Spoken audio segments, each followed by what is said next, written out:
नहीं, जो हमारा कॉन्स्टिट्यूशन का जो स्ट्रक्चर है वो क्वासी फेडरल है। अब जैसे कि मैंने आपको शुरू में ही बताया था कि मैं एक-एक वर्ड आपको क्लियर करवाता हुआ चलूँगा, जिससे कि आपके दिमाग में बैठ जाएगा बिल्कुल, और आप बहुत अच्छा परफ़ॉर्म कर पाएँगे पेपर 2 में, ऐसे मेरी रिपोर्ट में, राइटिंग में, जिसमें भी जो आप लिखेंगे, ठीक है? हाय एवरीवन, जय हिंद, दिस इज़ उबैद खान।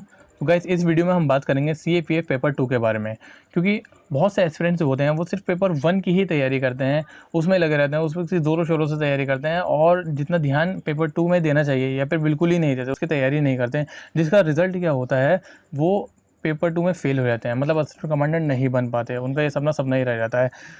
तो हमें ऐसा नहीं करना है, सीपीएफ पेपर 1 और पेपर 2 दोनों की ही मतलब कंबाइन हमें तैयारी करनी है, दोनों की साथ में हमें तैयारी लेके चलनी है, ठीक है? अगर पेपर 2 की बात करें तो पेपर 2 में 6 ऐसे आते हैं जिसमें से 4 करने होते हैं और उसमें भी चॉइस होती है इंग्लिश और हिंदी की, और आर्गूमेंट्स आती हैं, रिपोर्ट्स आती हैं, ग्रामर आती है, कॉम्प्रिहेंशन आती है, प्रीसिज़ राइटिंग आती है। टोटल मिला के 200 मार्क्स का होता है और जिसमें 40% लाने होते हैं, और कुछ लोग मतलब 40% भी नहीं ला पाते, जिसके पीछे 2 वजहें होती हैं। एक तो ये, वो राइटिंग प्रैक्टिस नहीं करते, और दूसरी ये, उनके पास लिखने के लिए मैटर नहीं होता। क्यों? क्योंकि जो पेपर 2 जो है हमारा, सीईपीएफ का पेपर 2 है, वो पूरा करंट बेस्ड है, ओके? जिसमें पिछले 1 साल के करंट इश्यूज़ पूछे जाते हैं, मतलब उस पर बेस्ड क्वेश्चन आते हैं, ओके? और बहुत से लोग ये समझते हैं जो करंट अफेयर है पेपर 1 का और पेपर 2 का, दोनों का एक सा है। अगर हमने पेपर 1 का करंट अफेयर कर लिया तो पेपर 2 के लिए वो भी चल जाएगा, तो ऐसा बिल्कुल गलत है, वो फेल हो जाते हैं वो लोग, ठीक है? बिल्कुल डिफरेंट है, बिल्कुल different, that is totally different current affair of paper 2, ठीक है? तो इसी बात को ध्यान में रखते हुए हमने विज़न आईएएस की करंट अफेयर की सीरीज़ स्टार्ट की है, क्योंकि हमारा जो एग्ज़ाम है, ठीक है, सीएपीएफ का जो एग्ज़ाम है वो 10th ऑफ दिसंबर को हो गया है कोविड-19 की वजह से, और जिसकी वजह से हमें काफ़ी टाइम है हमारे पास प्रिपेयर करने के लिए। जिन्होंने पहले से नहीं प्रिपेयर किया है, वो अगर अब से भी प्रिपेयर किए तो भी वो क्वालिफ़ाई कर सकते हैं, ठीक है? तो उसमें जो करंट अफेयर पूछा जाता है, जैसे कि मैंने बताया था, जनवरी से लेकर हम अक्टूबर तक का पूरा करंट अफेयर हम कवर करेंगे, ओके? बहुत ही सिंपल लैंग्वेज में मैं आपको समझाऊंगा, और इंग्लिश मीडियम और हिंदी मीडियम दोनों ही मीडियम के स्टूडेंट्स ये वीडियो देख सकते हैं, बहुत ही बेनिफिशियल रहेगी। एक एक वर्ड को एक एक बहुत ही सिंपल लैंग्वेज में हम समझेंगे, ठीक है? तो चलिए वीडियो स्टार्ट करते हैं फिर। So let's start with the first topic of the series, that is article 131। Article 131 क्या है और ये रिसेंटली क्यों न्यूज़ में था, हम पढ़ते हैं। तो देखिए, रिसेंटली आर्टिकल 131 के तहत जो हमारे 2 स्टेट हैं, केरला और छत्तीसगढ़ हैं, इन्होंने सूट फाइल किया था। अब ये सूट क्या होता है? सूट वो नहीं जो हम पहनते हैं, सूट का मतलब होता है मुकदमा। तो ये इन्होंने सिंपल लैंग्वेज में, क्योंकि मैंने कहा सिंपल लैंग्वेज में बताऊँगा, तो इन्होंने मुकदमा दर्ज कराया था सुप्रीम कोर्ट में, किसके खिलाफ? जो हमारे सेंट्रल लॉज़ हैं, सेंटर ने जो लॉज़ बनाए थे, उसके खिलाफ इन दोनों ने सूट फाइल किया था सुप्रीम कोर्ट में, ठीक है? जैसे कि सीए के खिलाफ केरला ने किया था, और नेशनल इन्वेस्टिगेशन एजेंसी एक्ट 2008 यानी एनआईए एक्ट के खिलाफ छत्तीसगढ़ ने किया था आर्टिकल 131 के तहत, ठीक है? इन दोनों ने सुप्रीम कोर्ट में सूट फाइल किया था। दो गाइस, ये जो टॉपिक है ना, सीए, बहुत ज़्यादा हाई चांसेस है कि पेपर 2 में, जो हमारा 10 दिसंबर को जो हमारा पेपर होने वाला है सीएपीएफ का, तो उसमें पेपर 2 में ये टॉपिक पूछा जाए, ठीक है? तो ये आप इससे रिगार्डिंग नोट्स जो है ना, वो आप ज़रूर तैयार करना, ठीक है? और जो भी इन्फॉर्मेशन मिले आपको इसके रिगार्डिंग, वो आपको ज़रूर पता होनी चाहिए, ठीक है? तो आप बहुत ध्यान से ये वीडियो देखना।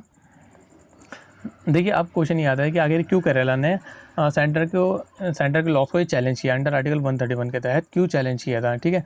तो केरला ने सीए के खिलाफ ये सूट फाइल किया था सुप्रीम कोर्ट में, और ये बताया था कि आर्टिकल 14, ये जो लॉ है, जो सीए है, इससे हमारा जो फंडामेंटल राइट्स हैं, जैसे कि आर्टिकल 14 है जो कि इक्वलिटी बिफोर लॉ, यानी लॉ के आगे, मतलब इसका मतलब ये है, लॉ के आगे जो है सब बराबर हैं, ठीक है?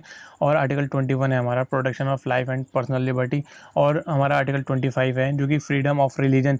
इसका मतलब ये है कि जो हम जिस कंट्री में रह रहे हैं, ये हमारा फंडामेंटल राइट है कि हम कोई सा भी रिलीजन को प्रैक्टिस कर सकते हैं, किसी भी रिलीजन को अपना सकते हैं, किसी भी प्रमोट कर सकते हैं, प्रोपोगेट कर सकते हैं, मतलब फ्रीडम है हमारे रिलीजन की, ठीक है, जो हमारे कंट्री में।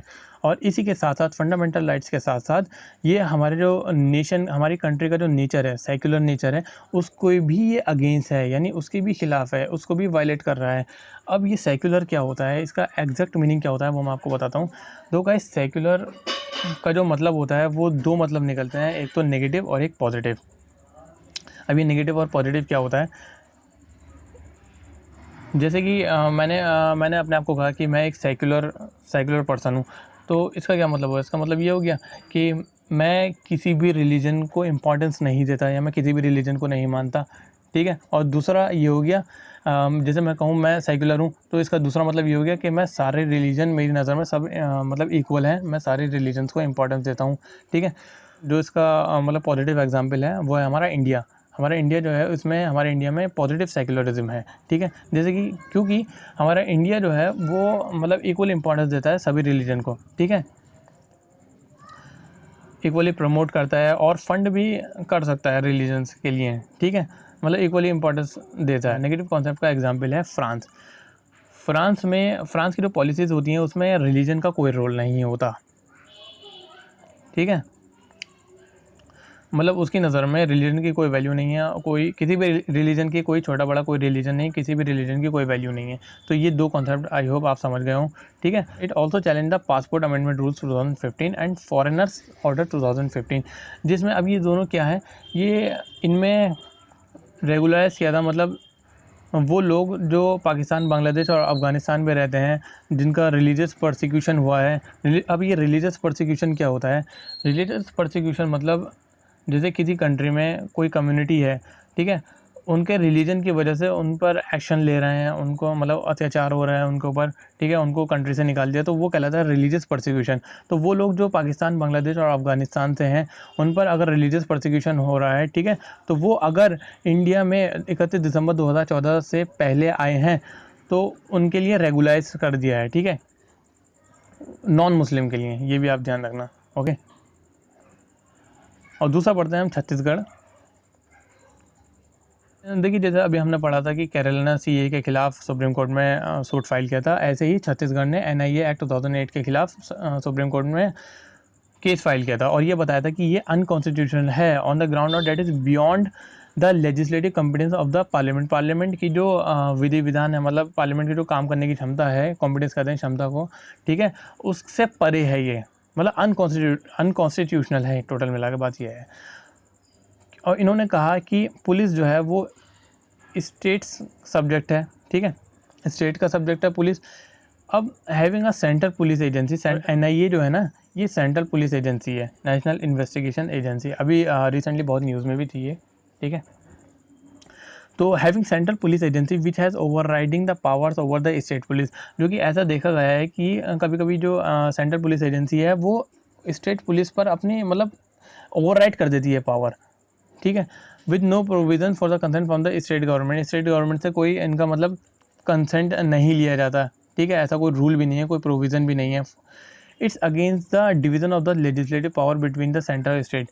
ये कहा है कि और ये सेंटर और स्टेट की जो पावर बटी हुई हैं, सेंटर में और स्टेट्स में जो पावर बटी हुई हैं, उसके भी ये अगेंस्ट में है, ठीक है।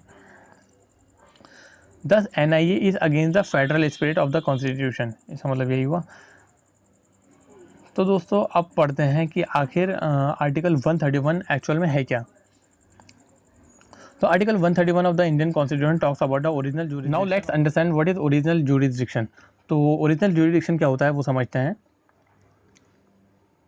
देखिए, फॉर एग्जांपल जैसे ये कोई मैटर है, ठीक है, और हमारे कॉन्स्टिट्यूशन में लिखा हुआ है कि इस मैटर की जो सुनवाई होगी वो सिर्फ और सिर्फ इसी कोर्ट में होगी। इस मैटर पे जो भी डिसीजन लेना होगा वो सिर्फ और सिर्फ यही कोर्ट लेगी, कोई और कोर्ट नहीं लेगी। तो ये जो हुआ, ये इस कोर्ट का ओरिजिनल जुरिसडिक्शन हुआ, ठीक है।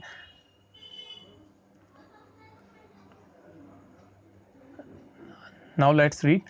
Article 131 of the Constitution talks about the original jurisdiction of the Supreme Court. Original jurisdiction हम पढ़ चुके हैं। तो आर्टिकल 131 जो है वो सुप्रीम कोर्ट का जो ओरिजिनल jurisdiction के बारे में बात करता है। वेयर द एपेक्स कोर्ट यानी सबसे ऊंची कोर्ट जो है, जो कि हमारा सुप्रीम कोर्ट है, deals about the dispute with any dispute between the centre and states.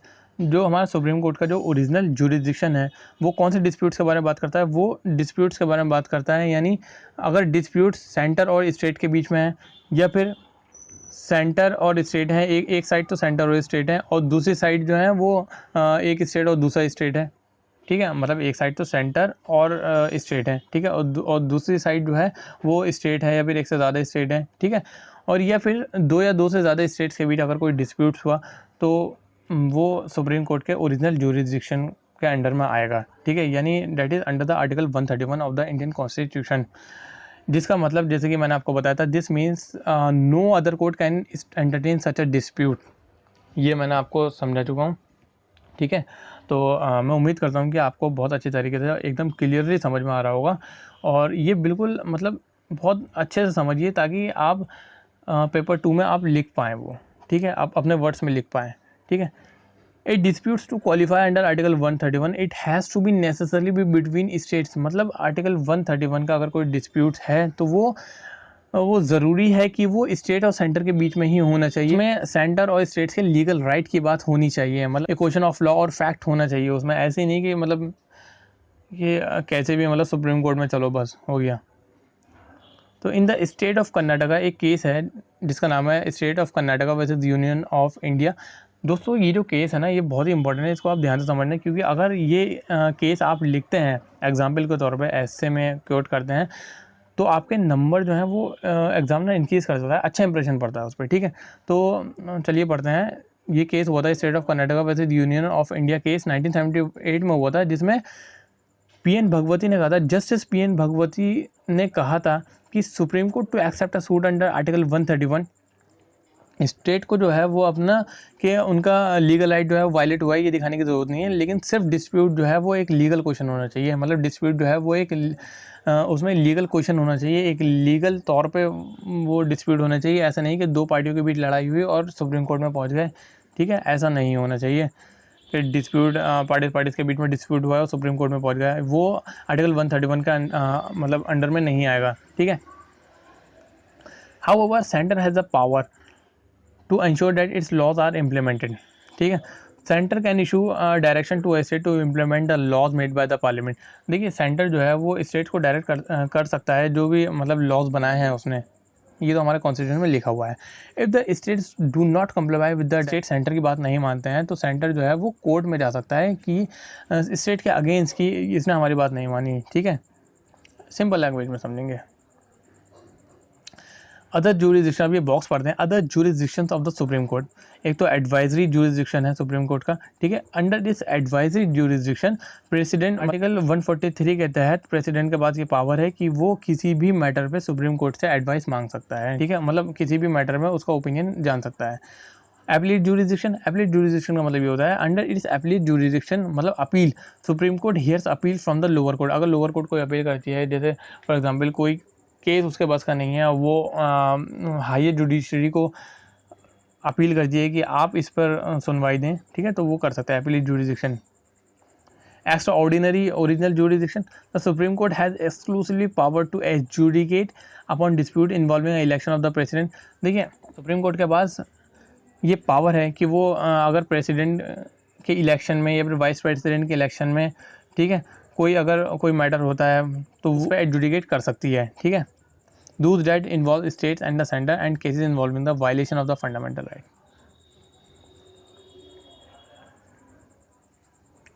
ये भी हमने पढ़ लिया। अब हमने ये तो पढ़ लिया कि ओरिजिनल जुरिडिक्शन क्या होता है और ये कहाँ कहाँ लगता है। अब original jurisdiction of the supreme court does not extend to, ठीक है, a dispute arising out of any treaty. अगर देखिए अगर वो डिस्प्यूट किसी ट्रीटी के ऊपर है या फिर किसी एग्रीमेंट के ऊपर है या फिर कन्वेनेंट या फिर एंगेजमेंट है, फिर इससे रिलेटेड अगर कुछ है और या फिर कॉन्स्टिट्यूशन के कमेंसमेंट से पहले कोई सिमिलर इंस्ट्रूमेंट बना था या फिर कोई ट्रीटी हुई थी, ठीक है, और वो अभी तक चल रही है, तो उस पर भी सुप्रीम कोर्ट एडजुडिकेट नहीं कर सकती। और अगर कोई डिस्प्यूट्स किसी रिवर की वाटर को लेकर है, मतलब स्टेट्स के बीच कितना वाटर डिस्प्यूट किया जाएगा, कितना वाटर कंट्रोल किया जाएगा, कितना यूज़ करा जाएगा, अगर उस वाटर को लेकर है तो वो भी सुप्रीम कोर्ट के ओरिजिनल जुरिडिक्शन के अंडर में नहीं आएगा। उसके लिए अलग ट्राइब्यूनल्स बनते हैं, उसके लिए अलग आर्टिकल हैं, ठीक है, वो ओरिजिनल जुरिडिक्शन के अंतर्गत मतलब आर्टिकल 131 के अंडर में नहीं आएगा, ठीक है। और अगर फॉर एग्जांपल कोई इंडिविजुअल है और उसने गवर्नमेंट ऑफ इंडिया के खिलाफ यानी सेंट्रल के अगेंस्ट सूट फाइल किया तो वो भी ओरिजिनल जुरिडिक्शन में नहीं आएगा सुप्रीम कोर्ट के। देखिए ये बात यहाँ लिखी हुई है, सूट्स मतलब मुकदमा, suit brought by the private individual against the government of India, ठीक है, ये मैं बता चुका हूँ कि अगर फॉर एग्जांपल मैं हूँ और मैंने गवर्नमेंट ऑफ इंडिया के खिलाफ कोई सूट फाइल किया सुप्रीम कोर्ट में तो वो ओरिजिनल जुरिडिक्शन के अंडर में नहीं आएगा सुप्रीम कोर्ट के, ठीक है। अब बात करते हैं सिग्निफिकेंस ऑफ द आर्टिकल 131, यानी आर्टिकल 131 के इम्पोर्टेंस के बारे में। ठीक है, तो यहाँ पर ये लिखा हुआ है India's quasi federal constitution structure. India का जो है क्वासी फेडरल कॉन्स्टिट्यूशन स्ट्रक्चर है, यानी जो हमारा कॉन्स्टिट्यूशन का जो स्ट्रक्चर है वो क्वासी फेडरल है। अब जैसे कि मैंने आपको शुरू में ही बताया था कि मैं एक एक वर्ड आपको क्लियर करवाता हुआ चलूँगा, जिससे कि आपके दिमाग में बैठ जाएगा बिल्कुल, और आप बहुत अच्छा परफॉर्म कर पाएंगे पेपर 2 में, ऐसे मेरे रिपोर्ट में, राइटिंग में, जिसमें भी जो आप लिखेंगे। ठीक है, तो क्वासी का मतलब होता है आधा, फेडरल का मतलब आपको पता है कि हमारा जो फेडरल कॉन्स्टिट्यूशन है, मतलब सेंटर को भी पावर दी हुई है और स्टेट्स की भी अपनी पावर है, सेंटर की भी अपनी पावर है, अलग पावर है। ठीक है, तो फेडरल कहते हैं इसे, लेकिन क्वासी फेडरल मतलब आधा फेडरल। ठीक है, इसका मतलब क्या हुआ, इसका मतलब ये हुआ कि सेंटर को भी पावर है, स्टेट्स को भी पावर है, ठीक है, इंडिया में, लेकिन इस सेंटर की जो पावर है वो थोड़ी ज़्यादा है, इसीलिए इसको क्वासी फेडरल कहा गया है। ओके, आप आई होप आपको समझ में आया, और इसी बात पे वीडियो को लाइक ज़रूर कर दो दोस्तों। Inter government disputes are not uncommon, मतलब देखिए गवर्नमेंट के अंदर, मतलब स्टेट के बीच जो डिस्प्यूट्स हो जाते हैं वो कोई नई बात नहीं है, वो हो जाते हैं। ठीक है, और इस बात का जो अंदाज़ा था वो हमारे जिन्होंने कॉन्स्टिट्यूशन बनाया है, कॉन्स्टिट्यूशन फ्रेम किया है, कॉन्स्टिट्यूशन फ्रेमर्स को अंदाज़ा था इस बात का, इसी वजह से उन्होंने सुप्रीम कोर्ट के ओरिजिनल जुरिडिक्शन के बारे में बात की गई है, उसको लाया है कॉन्स्टिट्यूशन में। ठीक है, इसी वजह से, क्योंकि उनको अंदाज़ा था पहले से कि डिस्प्यूट्स हो सकते हैं और होते हैं रिजॉल्व, और दूसरा है resolve between states unlike individual, मतलब स्टेट गवर्नमेंट जो है वो आर्टिकल आर्टिकल 32 के तहत सुप्रीम कोर्ट में ये लेकर नहीं जा सकती कि हमारे जो फंडामेंटल राइट्स हैं वो वायलेट हुए हैं, इस बात को लेकर वो सुप्रीम कोर्ट में नहीं जा सकती। ठीक है, ये सिर्फ हम ही जा सकते हैं, मतलब आम आदमी जा सकता है। ठीक है, आर्टिकल 32 क्या, remedies for enforcement of right to habeas corpus mandamus, ये हुआ। ठीक है, वो किसी और दिन पढ़ाएंगे आपको, आई होप आपको पता हो। Therefore, the Constitution provides that whenever a state feels that its legal rights are under threat, मतलब स्टेट्स इस बात को लेकर तो नहीं जा सकते कि उनके फंडामेंटल राइट्स वायलेट हुए हैं, लेकिन अगर उनके लीगल राइट्स वायलेट हुए हैं तो वो, हाँ, तब वो ज़रूर जा सकते हैं। ठीक है, सुप्रीम कोर्ट में उस डिस्प्यूट को लेकर। ठीक है, states have filed such cases, states ने मतलब ये केस फाइल किए हैं सुप्रीम कोर्ट में अंडर आर्टिकल 131 के अंतर्गत। ठीक है, against neighbouring state in respect of river water sharing and boundary disputes, ये कहा गया है इसमें। अब ये पढ़ते हैं बॉक्स में क्या लिखा हुआ है, एडिशनल डिबेट।